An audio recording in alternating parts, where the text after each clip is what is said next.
Doesn't it feel like everything's getting worse? Rising tensions. Inflation up 8.6% from a year ago. The recent rise of gun purchases. Hottest year since records began. A national emergency. An act of war. Society is becoming more and more antagonistic, that everyone's either part of one group or another group and we hate all the other groups. Jobs are getting more and more bullshit and harder to get because more and more AI is involved. And speaking of AI, my god, the pile of shit that AI seems to be leaving us with. And it's not just taking all the creative jobs, it's also that it's making things really weirdly inefficient, but it almost feels like no one cares. And we're at a point where we can already start wondering if, do we even really need humans in the current economic society? It's just getting all a bit much. This is the way the world ends, not with a bang, but a whimper. The thing is, it genuinely feels like it's getting worse every few months. Every few months there's a new way in which things have been taken to a new low, new lies, new problems that aren't really problems. Meanwhile, all the actual problems go undiscussed. I mean, there's global warming, there's massive debts in Western economies that no one cares about, there's child labour, there's sweatshops where people are forced to work brutal conditions in order to make your new trainers. There's so many things, all of which seem to be getting worse. I don't know anybody, and I mean anybody, who's living in a country who tells me they feel like their country is going in the right direction. How is that even possible?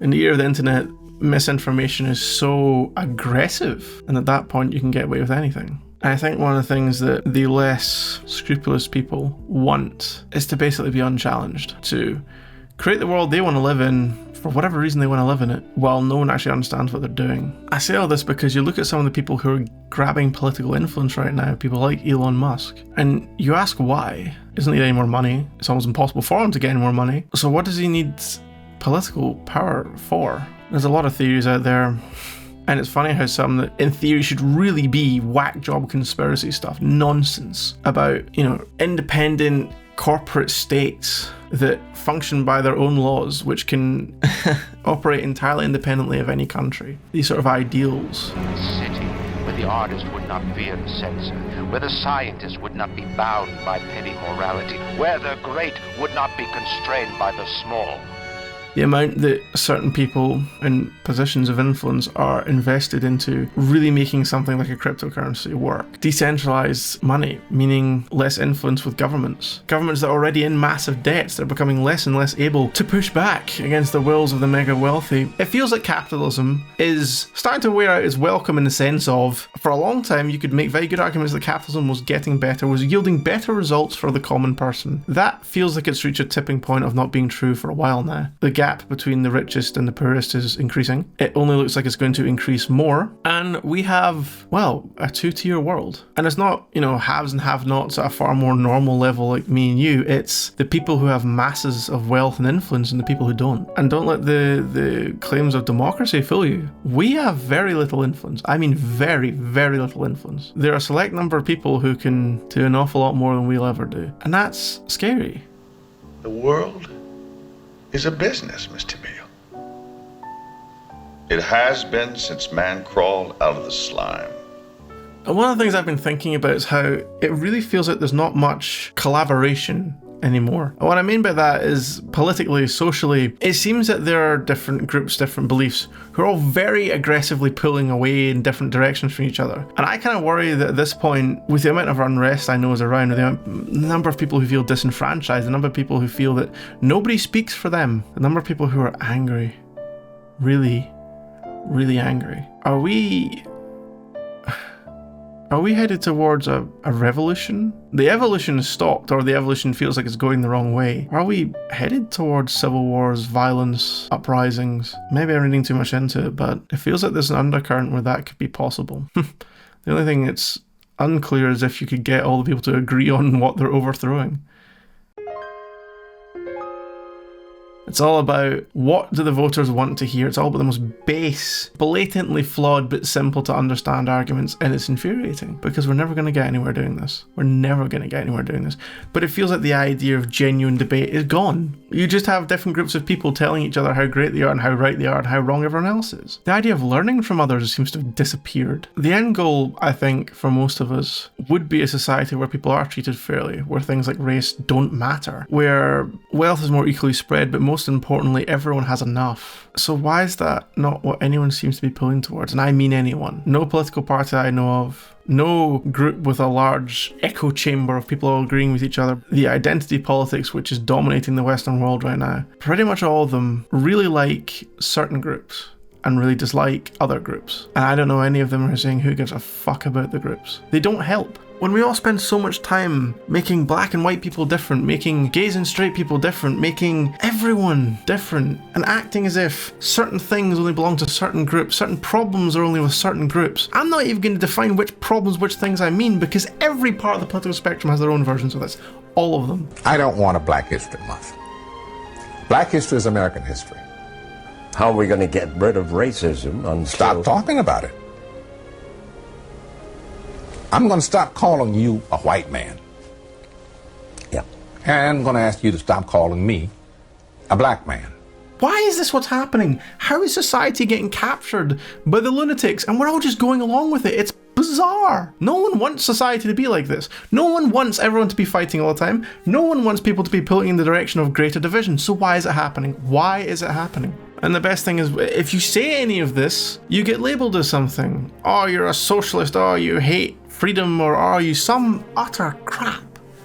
You'll notice this a lot when you disagree with certain groups. The first thing they'll do is try and label you as something they don't like. And again, I'm intentionally keeping which group I'm talking about vague because I can apply it pretty much across the spectrum. It's one of the funniest things about this whole situation with identity politics that all these different factions who claim to be so different from each other actually operate the goddamn same. They're different sides of the same coin. It's pathetic. No effort to engage with you, no effort to, as a human being, come to understand the feelings of another. None of the stuff that makes us stronger as a society. None of the stuff that makes us more... None of what we were supposed to be. This whole fucking shit show feels so beneath what humans could and should be. That's what makes me really sad about it, because we all either deflect it away and try to ignore it and just get on with our lives, or sit in silence and just watch the world burn. It feels like. But then you get to the next part of the argument, which is, it's always been burning. None of this is actually new. And the idea that the world's getting worse, I mean, maybe in certain aspects, but in other aspects it's not. It's always evolving, always changing, and human beings have always been deeply flawed. But to me, it feels like some of the ways in which we're flawed currently are so much less necessary or excusable than they've ever been before. And it's hard to know years down the line which things are going to be thought of that way or not, but I do know that the world's not at war in the same way it's been for most of its existence. We don't quite have the same rise and falls of empires that have been founded on the bodies of other people who were once living there. Another thing I particularly like is how there are people who are so desperate to blame the living for what happened before they were alive, and it's weird. It makes no sense. And it's just, as I said, it's more ways to divide people. And every empire that ever was built on defeating its neighbours. We've been a warlike, conquering species for our entire existence. And it's only in very recent history we've had developing societies around things like compassion for the weakest, like the concept of trying to be fair to everyone.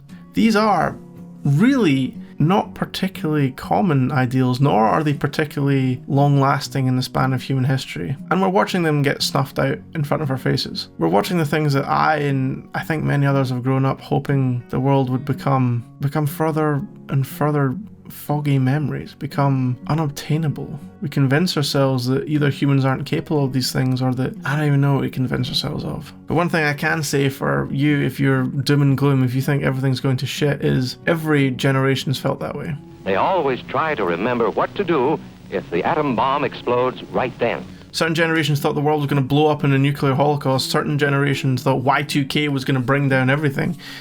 There's always a crisis. There's always something happening that's going to ruin the entire world. There's always reasons why it's all about to go to hell. And so far, we're just about managing as a species.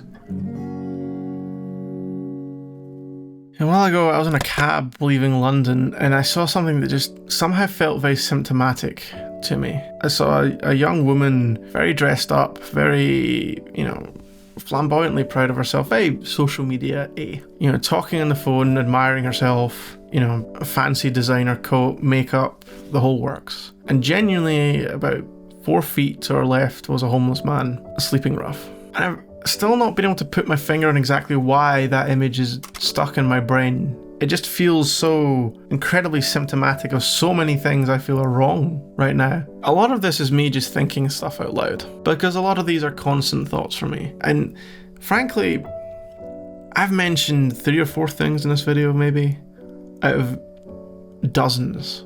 I could talk about little ways in which I feel things are being pulled in the wrong direction. But for me and you, what can we actually do? Really, what can we do? And I think the answer is pretty simple, which is you have to be brave. We have to talk about these things. Really talk about these things, not use things as cheap political points to score on other people who think something different, not dismiss everybody, not push people towards radicalization by making them feel ostracized, not telling people that the way they were born or certain characteristics of them make them evil.